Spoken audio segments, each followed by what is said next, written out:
మేము 2047 Swarnandhra Pradesh vision document తయారు చేశాం. అందులో కూడా వాటర్ సెక్యూరిటీకి ఎక్కువ ప్రాధాన్యత ఇచ్చాం. టాప్ 10 ప్రిన్సిపల్స్లో వాటర్ సెక్యూరిటీ అనేది one of the important principle. ఈరోజు చరిత్రలో మనం ఒకసారి చూస్తే ఆంధ్రప్రదేశ్ రాష్ట్రంలో మొట్టమొదటిసారిగా ఎన్టీ రామారావు గారు ముఖ్యమంత్రి అయ్యే వరకు, తెలుగుదేశం పార్టీ వచ్చే వరకు మాటలతోనే సాగాయి తప్ప ఎప్పుడు కూడా యథార్థంగా నీళ్లు ఇవ్వాలని ఎవరు ఆలోచించిన దాఖలాలు లేవు.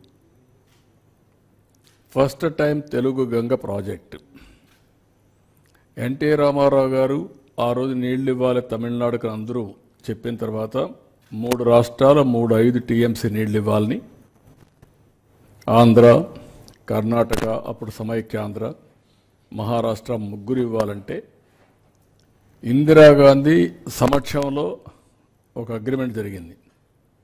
ఆ సందర్భంలో ఎన్టీ రామారావు గారు చెప్పింది, శ్రీశైలం నుంచి నీళ్లు ఇవ్వడానికి నేను సిద్ధంగా ఉన్నాను తెలుగు గంగ ద్వారా, అయితే కండిషన్ మాత్రం అండర్ గ్రౌండ్ పైపు కాదు, కెనాల్ ద్వారా నీళ్లు ఇస్తామని.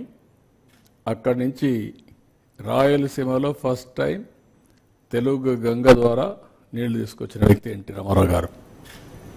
ఈరోజు ఏ ప్రాజెక్టులైనా మీరు తీసుకుంటే అటు తెలంగాణ కానీ మిగిలిన రాష్ట్రంలో కానీ 90% ఆఫ్ ది ప్రాజెక్ట్స్ తెలుగుదేశమే స్టార్ట్ చేసాం, తెలుగుదేశం పార్టీనే పూర్తి చేస్తున్నాం. గండికోట కావచ్చు, లేకుంటే సోమశిల కావచ్చు, కందలేరు కావచ్చు. సోమశిల అయితే ఎక్స్పాన్షన్ ఎన్టీ రామారావు గారు పెట్టింది. ఇలాంటి అనేక ప్రాజెక్ట్స్, లిఫ్ట్ ఇరిగేషన్లు కానీ ప్రాజెక్ట్స్ కానీ ఇవన్నీ ఆ రోజు చేశాం. తర్వాత 2014 బైఫర్కేషన్ సమయంలో కాంగ్రెస్ పార్టీ పోలవరాన్ని నేషనల్ ప్రాజెక్టుగా పెట్టడం. అప్పుడు నేను కూడా ఆలోచించిన తర్వాత ఆ రోజు కూడా మీరు చూస్తే మేజర్ డెసిషన్ తీసుకొచ్చాం. 7 మండలాలు తెలంగాణలో ఉండే మండలాల్ని నేను ఎన్నికైన వెంటనే ప్రధానమంత్రి గారికి చెప్పి, ఈ 7 మండలాలు మాకు ఇస్తే తప్ప నేను ప్రమాణ స్వీకారం చేయను, ఇది ఇవ్వకపోతే 2 రాష్ట్రాలు ఉంటాయి, మళ్ళీ పర్మిషన్ అంటే పర్మిషన్ రాదు, సబ్మర్జెన్స్ వస్తుంది, దీంతో ప్రాజెక్టు పూర్తిగా నిర్వీర్యం అయిపోతుంది, పేపర్ మీద ఉంటుందని చెప్పి గట్టిగా చెప్పి, చరిత్రలో మొట్టమొదటిసారిగా మీరు చూస్తే 7 మండలాలకు ఇవ్వడానికి ఒక ఆర్డినెన్స్ తీసుకొచ్చి ప్రెసిడెంట్ ఆఫ్ ఇండియా సంతకం పెట్టిన తర్వాత పార్లమెంటు సమావేశాలు పెట్టారు ఎంపీలు ఇంట్రడ్యూస్ చేయడానికి. అది తెలుగుదేశం పార్టీ చరిత్రలో ఒకసారి చూస్తే, ఆంధ్రప్రదేశ్ చరిత్రలో వివిధ సందర్భాల్లో ఇవన్నీ చేయడం. ఎప్పుడు కూడా ఎన్టీ రామారావు గారు ఈ వాటర్ విషయంలో అన్ని విషయాల్లో కానీ చాలా ముందు చూపుతూ ఆలోచించారు. అదే మరి తెలుగుదేశం తర్వాత నేను కూడా అనేక ప్రాజెక్టులు, వెలుగొండ ప్రాజెక్టు కూడా నేనే ఫౌండేషన్ వేశాను. అలాంటిది ఈరోజు మళ్ళీ నేను వచ్చిన తర్వాత దాన్ని పూర్తి చేసే పరిస్థితికి వస్తున్నాం. వెంగళరాయ సాగర్ దగ్గర నుంచి ఒకటి రెండు కాదు, మద్దు వలస దగ్గర నుంచి ఆల్ ప్రాజెక్ట్స్ అన్నీ కూడా తెలుగుదేశంలో చేశాం.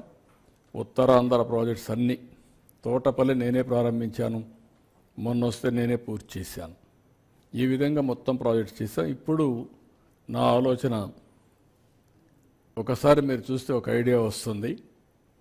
రాష్ట్రం అంతా కూడా, ఫస్ట్ స్లైడ్, ఇక్కడ మీరు చూస్తే ఉత్తరాంధ్ర డిస్ట్రిక్ట్స్లో వాటర్ షార్టేజ్ ఉంది, రెయిన్ఫాల్ ఎక్కువ ఉంటుంది. దానికి కారణం ఇరిగేషన్ ఇన్ఫ్రాస్ట్రక్చర్ తక్కువ ఉండడం. అక్కడ గడ్డల మధ్యలో కూడా చెక్ డ్యాములు కట్టగలిగితే నీళ్ళు వచ్చే పరిస్థితి వస్తుంది. గ్రౌండ్ వాటర్ టేబుల్ కూడా పైనే ఉంటుంది, అయినా కూడా చాలా వరకు నీటి సమస్యలు ఉన్నాయి.